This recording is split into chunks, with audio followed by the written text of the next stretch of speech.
بسم اللہ الرحمن الرحیم۔ بنی اسرائیل میں دو بھائی تھے جن میں ایک مسلمان اور دوسرا کافر تھا۔ وہ دونوں دریا کے شکاری تھے، یعنی وہ مچھلیوں کا شکار کرتے تھے۔ کافر بت کو سجدہ کرتا ہے، مگر جب مچھلیوں کے لیے دریا میں جال ڈالتا تو اس قدر مچھلیاں آ جاتی کہ ان کو کھینچنا مشکل ہو جاتا، مگر مسلمان کے جال میں صرف ایک مچھلی آتی اور اسی پر صبر کے ساتھ خدا کا شکر ادا کرتا۔ اتفاقاً ایک روز اس مسلمان کی بیوی اپنے مکان کی چھت پر گئی تو اس کی نظر کافر کی بیوی پر پڑی جو زیور اور بہترین لباس سے آراستہ تھی۔ یہ دیکھ کر اس مسلمان کی بیوی کے دل میں وسوسہ پیدا ہو گیا اور وہ سوچنے لگی، کاش میں بھی ایسی ہوتی۔ کافر کی بیوی بولی، تم اپنے شوہر کو آمادہ کر لے کہ وہ بھی میرے شوہر کے معبود یعنی بت کی عبادت کیا کرے تاکہ تو بھی میری طرح مالدار ہو جائے۔ یہ سن کر مسلمان کی بیوی کچھ غم زدہ ہو کر نیچے چلی گئی، اور جب اس کا شوہر گھر آیا تو بیوی کا حال دیکھ کر دریافت کیا، کیا آخر بات کیا ہے جس سے تو اس قدر غم زدہ معلوم ہوتی ہے؟ اس کی بیوی کہنے لگی، بس میاں یا تو مجھے طلاق دے دے یا پھر اپنے بھائی کے معبود کی پرستش اختیار کرو۔ یہ سن کر اس کے شوہر نے کہا، خدا کی بندی، خدا سے نہیں ڈرتی کہ ایمان کی دولت کے بعد کفر کی بات کرتی ہے؟ وہ عورت بولی، بس جی نہیں رہ سکتی، جبکہ دوسری عورتیں خصوصاً تیرے بھائی کی بیوی کو بھی دیکھ رہی ہوں کہ وہ زیورات اور عمدہ لباس سے آراستہ رہتی ہے۔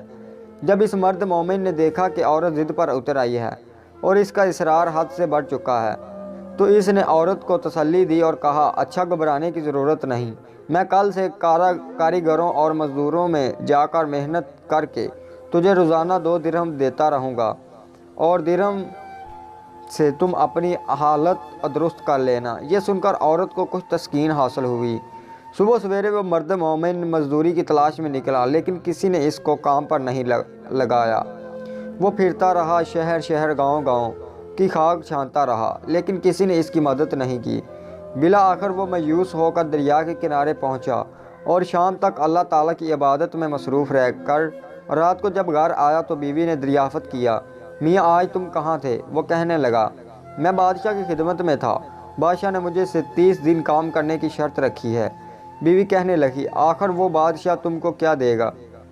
تو اس نے جواب دیا، میرا بادشاہ بڑا کریم ہے اور اس کے خزانے مال و دولت سے بھرے ہوئے ہیں، وہ مجھے وہ دے گا جو میں چاہوں گا۔ چنانچہ اس طرح وہ اپنے معبود برحق کی عبادت میں مصروف رہا۔ جب 30ویں رات ہوئی تو بیوی نے کہا، سنو میاں، اگر کل تم مجھے مزدوری نہ لا کر دو گے تو مجھے طلاق دے دینا۔ یہ سن کر اس کو کس قدر پریشانی لاحق ہوئی، اور 30ویں صبح کو اس نے ایک یہودی سے کہا کہ تم مجھے مزدوری پر لگا لو۔ یہ سن کر یہودی کہنے لگا، ہاں تم کو مزدوری مل جائے گی، لیکن ایک شرط ہے کہ میرے پاس تمہارے کھانے پینے کا کوئی بندوبست نہیں۔ چنانچہ وہ مرد مومن روزے کی نیت کر کے یہودی کے ساتھ کام پر چلا گیا۔ ادھر دوسری طرف ایک شخص اس کی بیوی کے پاس گیا، دروازہ کھٹکایا۔ جب اس کی بیوی باہر نکلی تو اس آدمی نے اس کی بیوی کو 29 اشرفیاں دی اور یہ تمہارے شوہر کی مزدوری ہے۔ تمہارا شوہر 29 دن اس سے بادشاہ کے کام میں تھا، یہاں تک کہ تمہارے شوہر نے بادشاہ کو چھوڑ دیا ہے۔ اگر وہ 30ویں دن بھی کام پر آ جاتا تو اس کو بہت سی اجرت مل جاتی، لیکن ہوں یوں کہ یہودی پاس چلا گیا ہے۔ اگر وہ بادشاہ کا کام کرتا تو بادشاہ اس کو مزدوری اجرت دیتا۔ بس یہ لو 29 اشرفیاں، اس میں ایک اس لیے کم ہے کیونکہ آپ کا شوہر 30ویں دن کام پر نہیں گیا۔ چنانچہ وہ عورت ان میں سے ایک اشرفی لے کر بازار گئی۔ سنار نے جب اشرفی دیکھی تو 1000 درہم اس سے دریافت کیا، آج تم کہاں تھے؟ اس نے جواب دیا، آج میں ایک یہودی کے ساتھ کام پر تھا۔ اس کی بیوی نے کہا، آخر بادشاہ کی خدمت ترک کر کے دوسروں کی خدمت کیوں کرتے ہو؟ پھر اپنے شوہر کو اشرفیاں کا واقعہ سنایا، جس کو سن کر وہ مرد مومن آمین روتے روتے بے ہوش ہو گیا، اور جب اس کو ہوش ہوا تو بیوی سے کہنے لگا، افسوس کہ میں نے بادشاہت 2 جہاں کی خدمت کا حق کو اپنے اوپر لازم نہیں کیا۔ یا اس کے بعد اس آدمی نے عورت کو چھوڑ دیا اور پہاڑوں پر چلا گیا جہاں خدا کی عبادت میں مصروف رہتا، اور بقایا زندگی وہیں گزار دی اور وہیں اس کا انتقال ہو گیا۔ محترم عزیز دوستو، اللہ کے خزانوں میں کوئی کمی نہیں، وہ بندوں کو اس کی عبادت کا صلہ ضرور دیتا ہے، اگرچہ بعض دفعہ کسی حکمت کی بنا پر دیر ہو جاتی ہے لیکن بہرحال اندھیرا پھر بھی نہیں ہوتی اور اپنے بندوں کو دیتا ہے۔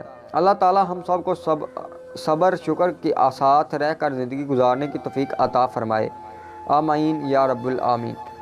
دوستو اگر ویڈیو میں مسٹیک ہو جاتی ہے تو کمنٹ سیکشن میں ضرور بتائیے گا۔ اللہ آپ کو اپنے حفظ ایمان میں رکھے اور آپ کی نیک خواہشات پوری کرے، آمین۔